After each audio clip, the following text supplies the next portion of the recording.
following podcast contains spoilers for the movie Logan. This is what life looks like. People who love each other.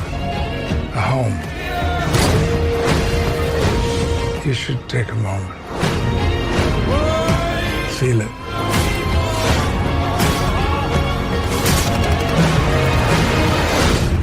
This is the Buntarelli Show.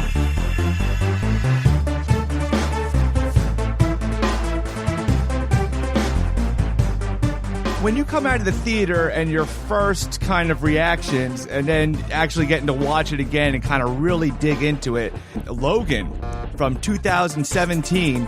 First, I want to welcome Khiim to the show. Hey, thanks for having me, man. Yeah, so what were your thoughts on watching Logan again? I think it's the best Wolverine installment we've had so far. Definitely. Just the whole approach that they took to it, you know, and going with the R rating this time around, it really let them get into the character and nature that is Wolverine. Yeah, I mean, he's naturally a brutal character. So, you know, they did it in the X-Men movies. You know, they'd have him stab people and kind of go on his little berserker things. We never really saw the blood or anything. And not that I need that, but really, he's got blades on his hands. So you're going to have to see some blood to really tell the story and tell him. And this movie, it was just like, it was a self-contained story. And what I like that James Mangold did was he said it in, I think it was like 2020 or something, or 2025, but he just made it, he put it in the future, and he wanted to tell a great Wolverine story and just not have too much of the baggage to be held to the timeline. But what like a powerful, like, you could not know anything about the X-Men or anything and just watch this movie and enjoy it. Yeah, I agree. It did wonders. It really did. And I'm glad that he did choose to set it in the future, so that way he didn't have to touch on any things that have already been previously done in the X-Men universe. Yeah, no plot holes or anything to worry about, or no, and it's just like a solid solo Wolverine story. And what it is you have the combination of Hugh Jackman doing his like final farewell, and as far as the Wolverine story, it's like the end of Wolverine. It's like the impact of being Wolverine and what it's done to his life. Yeah. And I want to say one of the things that I initially liked about the movie overall is that it kind of just, it revitalized the X-Men universe. Yes. Because I feel like the last 4, maybe 5 movies that we've gotten, they just haven't really been up to what we had got with those first 3 initial movies.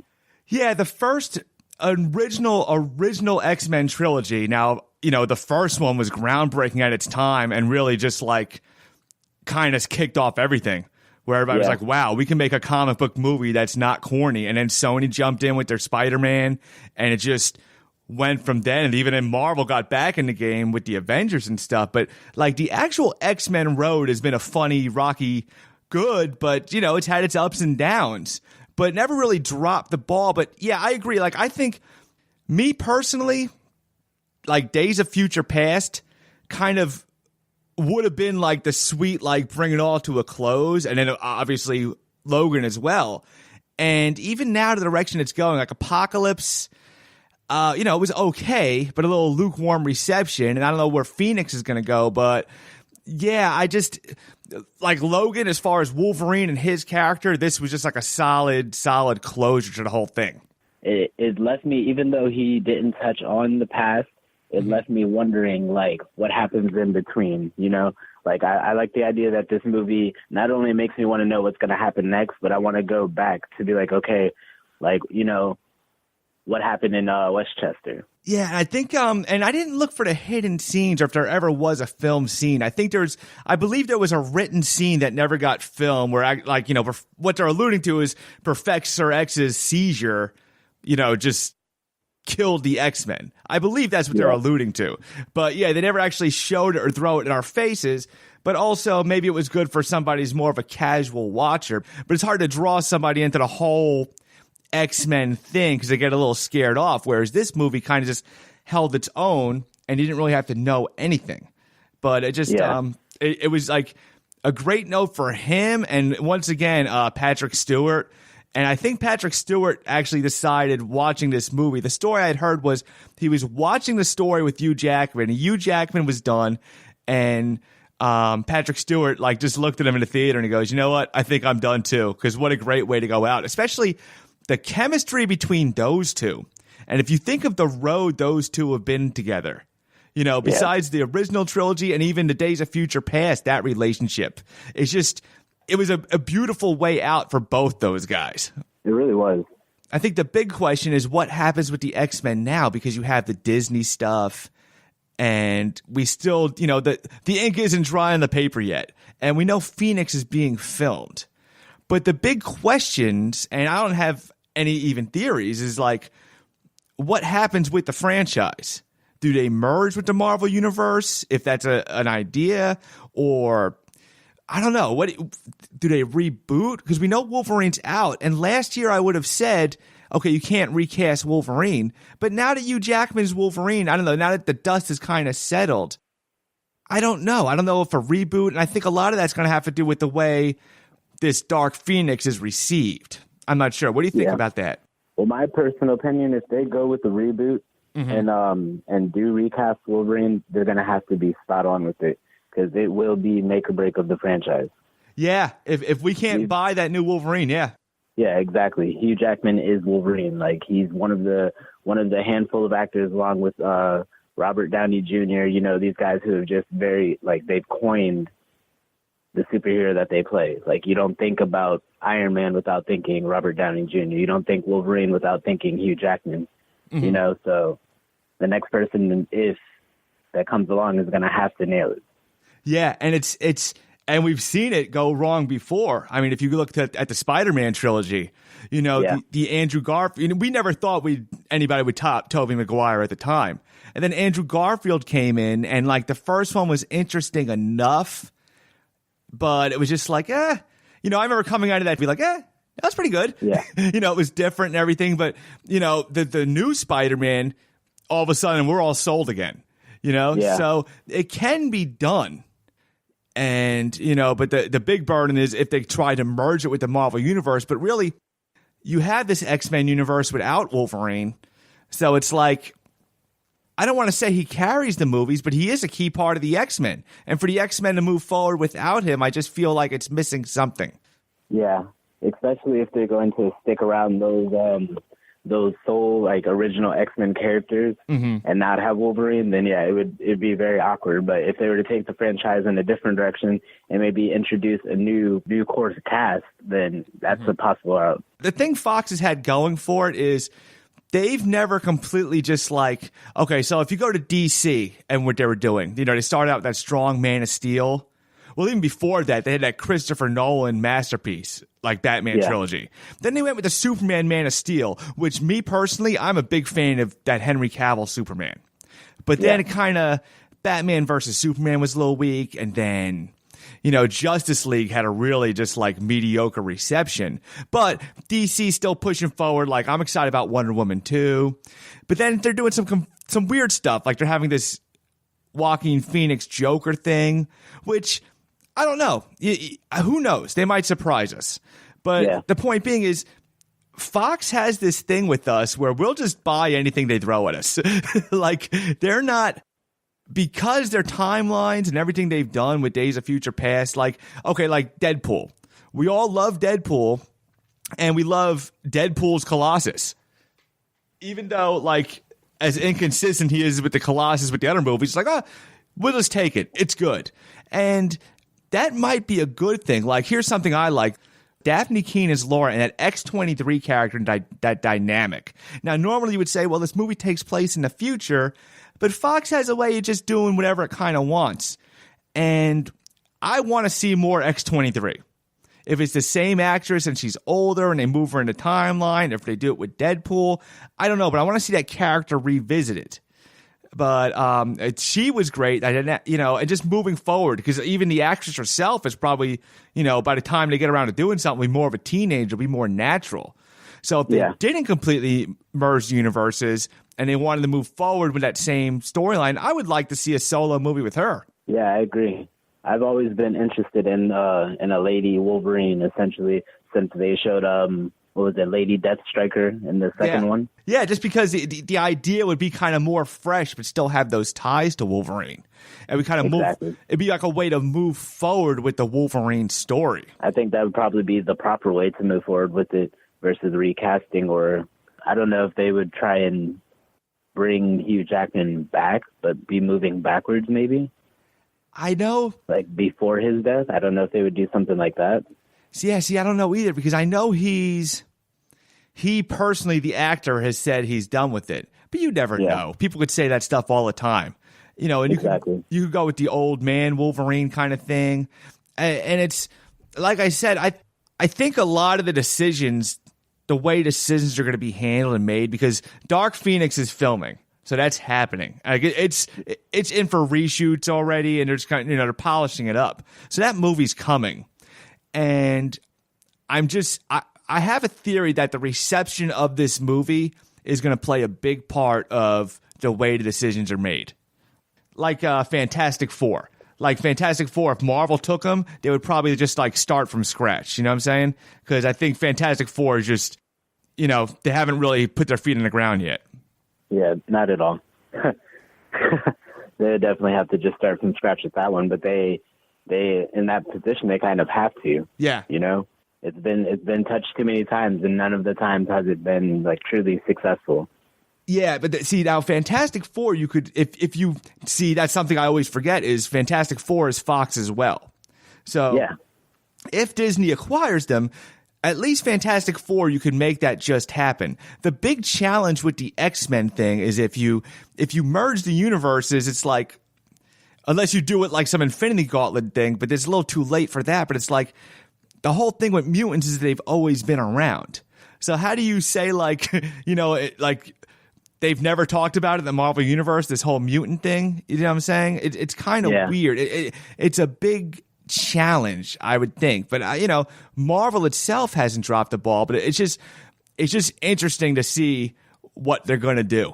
I get what you're trying to say. Yeah, that definitely would be strange because, they've never actually addressed the issue of mutants or any kind of like different species of humans. It's always just been like either experiments or aliens, essentially. Yeah, and even like, you know, when they had the Quicksilver and Scarlet Witch in Avengers 2, they never actually said the word mutant. They would say gifted and stuff. So they could actually, you know, now maybe I'm answering my own question. They could have been around. They just never had a name for them. You know what I'm saying? Or something to that effect. I don't know. Yeah. It's just. But then I don't know. But then just here's an idea. If they do that, I know Captain America and Wolverine do have like an extensive history. Yeah. What if they moved backwards in that way? Yeah. Yeah, they could. It could. That's what the exciting things are. If you think of like the histories of these characters and dynamics, like right now with Spider-Man in the Marvel Universe, the one I've been waiting for personally, and it hasn't happened, which is cool because it's something to look forward to, is we haven't seen that Spider-Man Hulk thing happen yet. Because I like that dynamic. And I like a Spider-Man Wolverine dynamic because that's a little different. You know, you get the grittiness and the levity. So those are the possibilities. Like if it went down, these characters together, there's a lot of great stuff to look forward to. I mean, like Wolverine's played a big part in the Avengers. You've had Avengers versus X-Men. So the possibilities are great. It's just how do we kick that off? And Wolverine honestly is like he's probably my favorite Marvel superhero. Oh, he's a genius character. I mean, like, and he was brought into like, I think it was like Hulk 180. It was like a throwaway character or something. And that's how a lot of these comic characters start. But his look and his reception, I think when he's originally invented, the claws weren't even metal. I think they were like a design on his glove. And they didn't even explore that till later. And they decided to start making him a mutant and adamantium. And kind of like they kind of grew him from that. You know, there was like, you could say things about Wolverine, like his healing factor and him getting older. And I had a theory about this, and I don't know. I guess it's like you can make an excuse for something and buy it. But, you know, they say like, you know, why is the adamantium killing him? And what I had thought was, okay, as you get older, even if you're a mutant with superpowers and it's kept him alive forever, I think Wolverine lost a little edge on his healing factor, and that's all it took. Because if you just lose a tiny bit, because if you're fighting that adamantium from killing you the whole time, and all of a sudden you know, even if he's 120, he's going to lose a little something. And I thought he just lost his grip on that adamantium, and that's where it started fighting him back. And and the bone claws, that was something they realized later in the 90s with the comics. Are you familiar with the storyline where Magneto actually rips the metal out of his body? Yeah. Yeah, that was like a big... They actually tried to... they did a little homage to that in Days of Future Past, where he wraps him up with that metal, but it's visually the same as that scene. But there's a part where like he's recovering, and he goes to unsheath his claws, and all of a sudden the bones come out. So the bones are actually fairly new. I say 90s, but this character's from the 60s. But it was cool, you know, they revisited that in Origins and everything. So it's cool when they see them, like, you know, follow along with those storylines. Yeah, it always is. It's always good when they stick to the original content. Yeah, and like I said, I like you taking artist liberties too, because you can't, you know, if you're going to make it exact to the comics, where's the element of surprise? Like a lot of people said something about, you know, on the internet you get consensuses and different thoughts going on, and people say things like, well, why wasn't he in the yellow costume? And I don't know how that costume would have looked on screen, those flaps on his eyes and stuff. Maybe the only time I've seen Wolverine in full costume is like running around Universal Studios. You know what I'm saying? But I just, you know, Liberty's like, I'm not bothered if he's not in the same costume or anything. Yeah, I'm not bothered by it either. I think it could have been pulled off though. Like it wouldn't have to be full, just like it wouldn't have to be a full physical prop like type costume. It could be done along the same lines of how they do like Deadpool. You know, he does wear a costume, but some of it is CGI or like animated. Yeah, and then I guess if you got more in that cornier Marvel universe, then you could pull it off. Because remember that first Captain America costume, how it looked like pajamas? And then all of a sudden, they tweaked it, they moved forward, and they dialed it in right. And now he's got like this military padding kind of thing going on. So yeah, you could do a little trial and error, because even though we all know his costume looked ridiculous in the first Avengers movie, but we all still like the Avengers movie. You know what I mean? I was going to ask you, why do you think she waited so long to talk? I think a lot of it was trust issues. I think she had that bond with Professor X because he kind of reached out to her, or they reached out to each other. But I think as far as like, and you know, she was really mentally talking to Professor X the whole time. I loved that whole little thing about him, like, Logan, don't forget Laura. Is she all right? Meanwhile, Laura's like this killing machine. And he's just like that father figure thing. But I don't think she really had that bond with Logan and didn't have that trust. And I don't even know when she put together, if it was from the beginning or what, that, you know, their genetic link, you know, him being the father, quote. But yeah, she came out with that, you know, and a lot of it goes to her acting and the writing, how so much was said before she started talking. Like her emotions and everything going on with her and her bond with everything. And I think a lot of it was said through Professor X, a lot of the storytelling, because it's like, you need them to talk to each other to move the story forward. So once Professor X is out of the picture, either she's talking or just like Wolverine's just driving in silence. So, you know, to move the silence, saying, why don't you talk? Say something. Yeah, but a lot of it was just really, I think it was just good writing and the way they handled it. I think it was a beautiful told story. But if you get to that end scene, because it is very story driven and it is very powerful, but that little cherry on top is twofold. That end scene, because it's finally Wolverine decides to be a hero and do the right thing. You know, finally he takes Laura, you know, takes serious that relationship with her.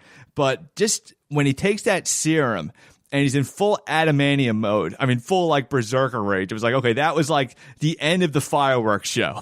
Like it was, you forgot you didn't think it was possible. You're so far in the movie, it's like, really, we're gonna watch this guy tumble around and die the whole movie? And he just comes in full Wolverine. I watched it again, I was like, that is great. It's like, here we go. He's just freaking awesome. Yeah, that was definitely like one of the best parts of the movie, because like you said, just watching the movie the whole time is just heartbreaking. Like that being my favorite my favorite superhero, and every time he's fighting, you just really see him. He's struggling, Oh, and her to meet this character so soon, and the way their relationship went, and just at the end, like, and I've seen the movie before, and I'm watching her cry while he's dying, and I'm getting a little misty-eyed again. I'm like, wow, this is a real powerful scene, and I knew he was going to die. it's like yeah. I'm watching it all over again, and it's really, there's nobody else to bury him but her, and it just was like fitting because she is the result of Wolverine, and she buries him and just turning the cross into the X, and it was just it. It was perfect. It was perfect, yeah. Perfect closure to the Wolverine story. It really was. And then for his last words, I don't know exactly what he felt by or what he meant by his last words, but his last words were, "This is what it feels like." Yeah. I think he was talking about dying. Yeah. He's been close to death so many times, but he's always come back, and he's just like kind of smiled. He's like, "So this is what it feels like." And it was like he never thought it would happen. He thought he was going to have to blow his head brains out with that adamantium bullet because he thought he was just going to be in that state he was in. Like I said, you look at it again, really a powerful piece. And what I hope from watching this, and you have these other studios with these properties, Marvel's got this big engine machine that's moving forward. The train's not stopping. But if you look at like DC and even Star Wars and the things they're doing, I hope if there's any lesson that could be learned from movie making is just like this story-driven story with a beginning and an end. And I'm not saying don't have your franchise, but I'm just saying this movie it wasn't trying to be a piece of a puzzle. It was just a solid Wolverine story. And hopefully these other studios learn from that and we get that moving forward. Yeah, I agree. It would definitely be great to see some of these other studios or some of these other movies not always have to make another piece of the puzzle, like you said. Yeah. Like, it's okay to still do movies that are just solely in this universe and only have to do with this universe and this story. I agree. Yeah, even like with Star Wars, just a movie with a beginning and an end, and like, wow, that was just solid. You know what I'm saying? Instead of like, trying to fill in a gap down here or up there, between there. Just that's what I'm saying. Moving forward, I think that's hopefully people reflect on that and learn something from it. Khiim, once again, been great having you on the show. Definitely. Thanks for having me.